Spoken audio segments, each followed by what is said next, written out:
हाय दोस्तों, very very good morning. आज कुछ अपने बारे में शेयर करने की मेरी इच्छा हुई है। मुझे ऐसा लगता है कि ऑथेंटिक रहना या ऑथेंटिक होना बहुत अच्छा है एक फेक आइडेंटिटी से। और उस आइडेंटिटी को मेंटेन करने के लिए हम पता नहीं क्या क्या करते हैं। लेकिन जब हम ये रियलाइज़ करते हैं कि इस फेक आइडेंटिटी को निभाते निभाते हम अपने ऑथेंटिसिटी, जो हम रियल हैं, जो हम रियल मी हैं, वो पता नहीं कहाँ खो गया। तो लाइफ है, लाइफ की जर्नी यही है, उस फेक से अपने उस रियल मी में आने तक और उस ऑथेंटिसिटी तक पहुंचने की जो जर्नी है वो बहुत ही औसम होती है। जर्नी तो आपके आखिरी सांस तक चलती है, ये जर्नी उसी दिन ख़त्म होती है।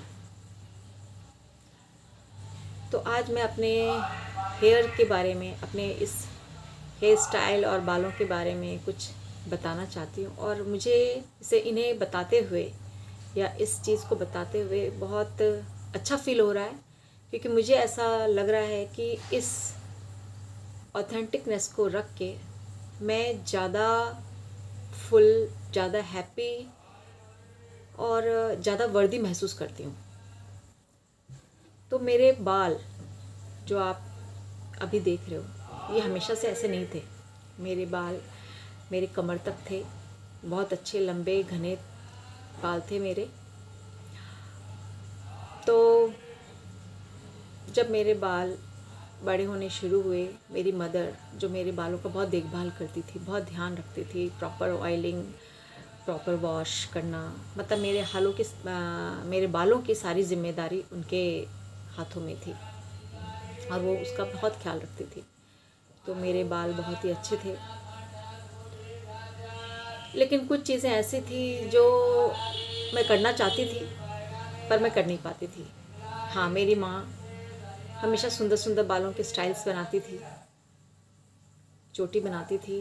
तो ये जो जिम्मेदारी थी, ये ड्यूटी उन्हीं की थी और वो हमेशा मेरे बालों का ख्याल रखती थी। लेकिन कभी कभी मैं दूसरों बच्चों को देखती थी कि वो बाल खोल कर कैसे घूम रहे होते थे, तो मेरी भी इच्छा होती थी कि मैं भी अपने बालों को खोल के घूमूं, मैं भी इधर उधर जाऊं। पर माँ कहती थी नहीं, खुले बाल नहीं जाते, हमेशा तेल लगा के रखा करो, बैंड लगा के रखा करो, खुले बालों में नहीं जाना चाहिए, ऐसा हो जाएगा वैसा हो जाएगा। तो वो इच्छा भी मेरी कहीं ना कहीं दब के रह गई।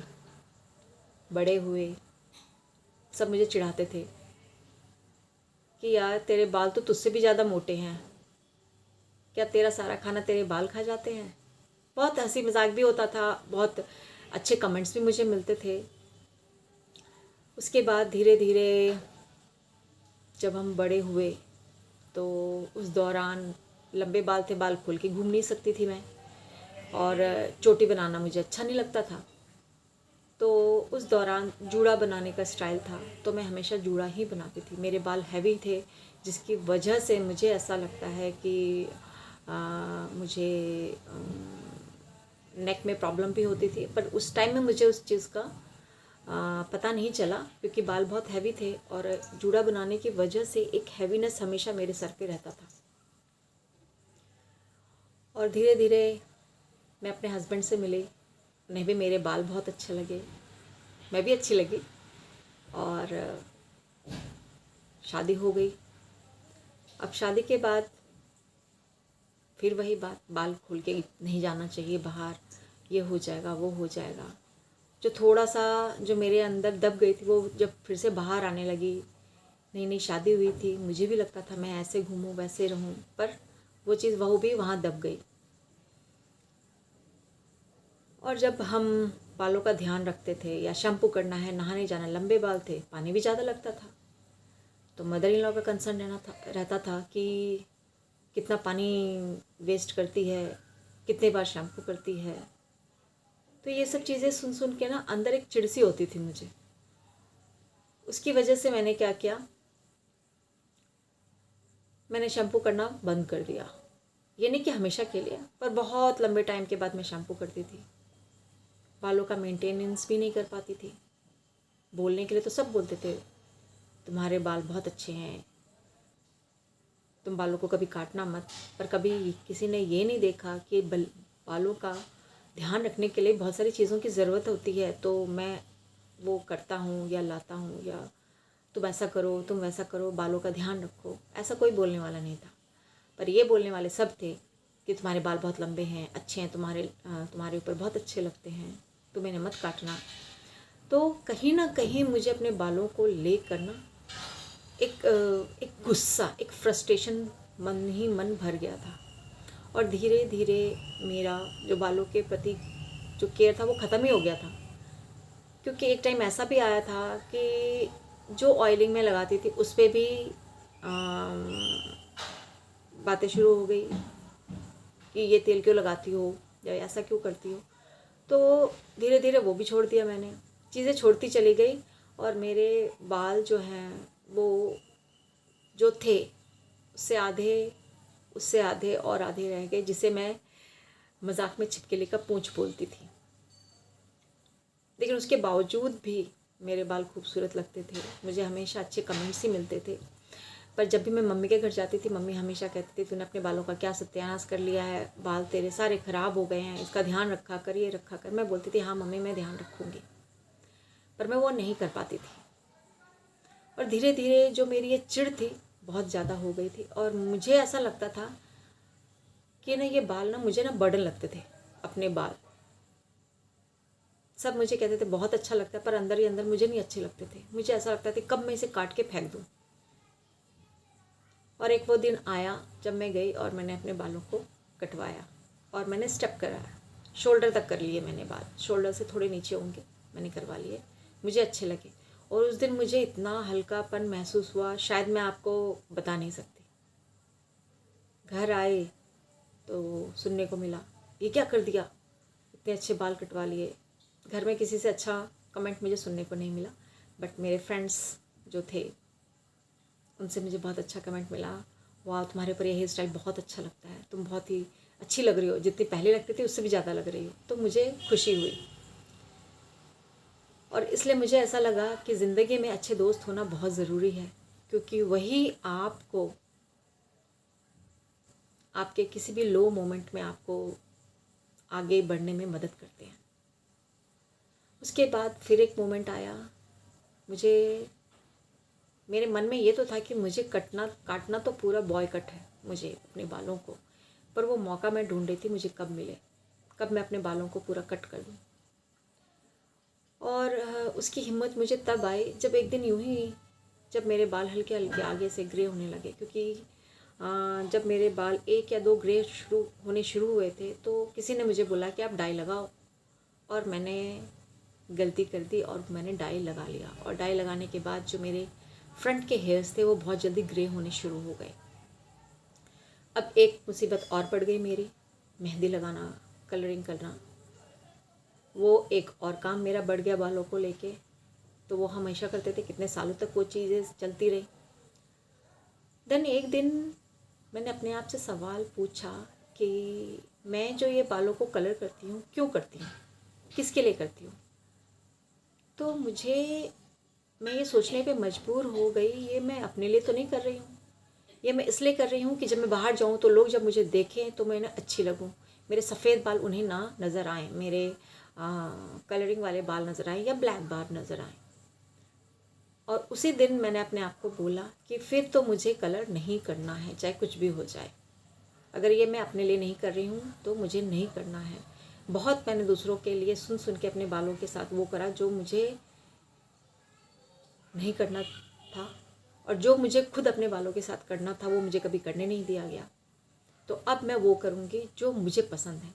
तो अब मैं अपने बालों को कलर नहीं करूँगी, क्योंकि मैं ये कलर अपने लिए नहीं दूसरों के लिए कर रही थी। क्योंकि दूसरे मुझे देखकर ये ना बोले कि अरे यार तेरे बाल तो बहुत जल्दी सफ़ेद हो गए हैं, कैसा हो गया, ये हो गया, वो हो गया। मैं क्यों सुनूँ भाई, मेरी मर्जी, मेरे बाल, मैं कलर नहीं करूँगी। उस दिन से मैंने बालों को कलर करना छोड़ दिया और मेरा लुक आ गया एक पूरा स्ट्रिप जैसे इंदिरा गांधी का होता है उस टाइप से मेरे बाल दिखने लगे। मैंने स्टेप कट से शोल्डर कट यानी यहाँ तक कर दिया, ब्लंट कट करवा लिए, तो उसमें मेरे बाल और भी ज़्यादा इंदिरा गांधी लुक देने लगा। पर मेरी मंजिल तो कुछ और थी, मुझे तो उसे और छोटे करने थे। मैं स्कूल में जॉब करती थी। जैसे ही मैंने अपने स्कूल की वो जॉब छोड़ी, जिस मंथ मैंने जॉब छोड़ी, नेक्स्ट मंथ जाके मैंने अपने बालों को पिक्सी कट में कन्वर्ट कर लिया और मेरे बाल जो आज आप देख रहे हो इससे थोड़े बड़े ही थे। जब मैंने पहला कट लिया तो जो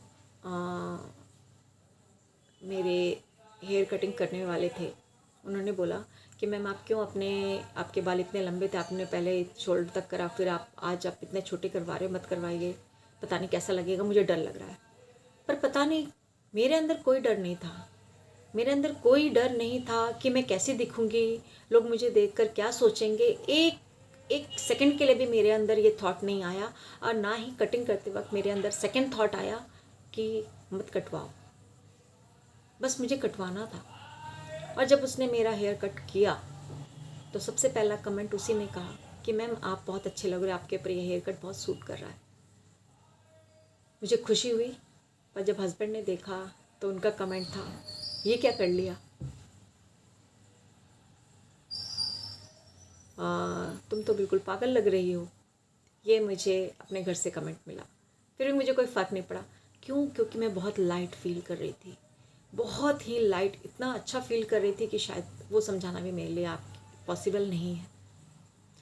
लेकिन घर आई, मैंने अपने आप को देखा तो पता नहीं मुझे कुछ कमी महसूस हो रही थी, क्योंकि जैसा कट मैं चाह रही थी वो वैसा कट मुझे नहीं मिला। फिर मैं कुछ टाइम परेशान रही। फिर मैं एक नेक्स्ट दूसरे सैलून में गई, वहाँ मैंने कटिंग करवाई और उनको मैंने बोला कि मुझे ऐसा चाहिए, मुझे यहाँ से बिल्कुल शॉर्ट चाहिए और यहाँ से थोड़े से लंबे। तो जब वहाँ मुझे वो कटिंग मिली, देन आई फील कि हाँ यही कटिंग मुझे चाहिए थी और मुझे बहुत खुशी हुई। और आप मानोगे नहीं, कोई भी ऐसा पर्सन मुझे नहीं मिला जिसने मुझे पॉजिटिव कमेंट नहीं दिए। सबसे मुझे बहुत अच्छे कमेंट मिले, घर वालों को छोड़ के।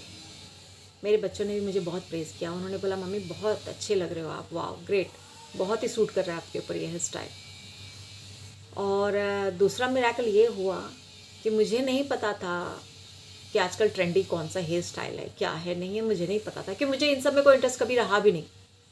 जो मुझे पसंद है मैं वो करती थी अपने बालों को, और बाकी चीज़ों से मुझे नहीं पता कि कौन सा फैशन ट्रेंडी है और क्या नहीं है, मुझे नहीं पता। बट सब कहते थे कि आपने बालों को कलर करवाया है, आपने सॉल्ट पेपर कलर करवाया है, आपने ये करवाया है। बट मैंने तो कुछ करवाया ही नहीं था, ये तो नेचुरल थे, बिल्कुल नेचुरल। जब मैंने कलर करना छोड़ दिया, मैंने बाल सारे कटवा लिए, तो लोगों को लगने लगा कि मैंने अपने बालों को कुछ करा है। और जब मैं अपने बालों में कलर करती थी, कुछ करती थी, तब किसी ने नहीं बोला। और जब मैंने सब कुछ छोड़ दिया तो सबके सवाल आते थे। पर जब मैंने अपने लिए जीना शुरू किया, अपने ऑथेंटिसिटी को सामने रखा कि हाँ मैं ऐसी ही हूँ, मैं यही हूँ जो सामने हूँ, जो आपको दिख रही हूँ, उस दिन से मैंने ये महसूस किया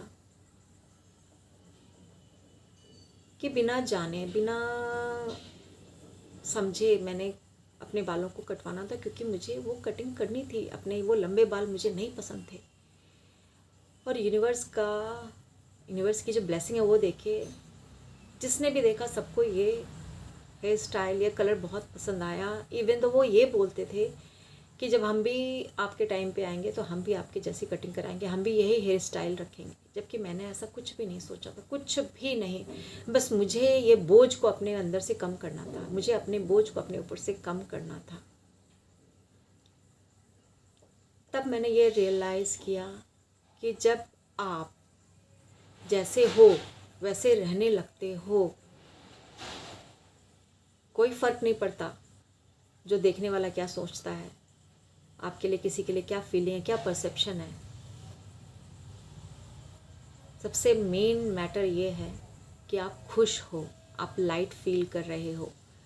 आपको उसको दिखाने के लिए फेक मेकअप करने की ज़रूरत नहीं है। आप जैसे हो वैसे ही सबको अच्छे लगने लगते हो।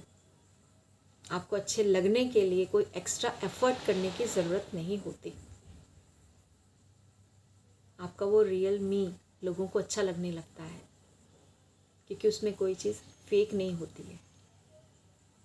आपकी स्माइल, आपका लुक, आपका हेयर, आपका जेस्चर वो ऑथेंटिक होने लगता है, और वो ऑथेंटिक हो जाता है जब आप ऑथेंटिक रहने लगते हो। तो इतनी लंबी कहानी सुनाने का रीज़न यही है कि आप भी अपने अंदर ढूंढें कि आपको क्या अच्छा लगता है। क्या आप फेक जी रहे हो या आप ऑथेंटिक हो, क्योंकि ऑथेंटिक होने में कोई मेकअप नहीं लगता। आपकी ब्यूटी, आपका रियल मी खुद ब खुद बाहर आ जाता है। तो दोस्तों, थैंक यू इतना टाइम देने के लिए और मुझे सुनने के लिए। और मुझे ऐसा लगता है कि अब आप भी ऑथेंटिक रहने में और ऑथेंटिक बनने में खुद की मदद करोगे। Thank you, bye, take care.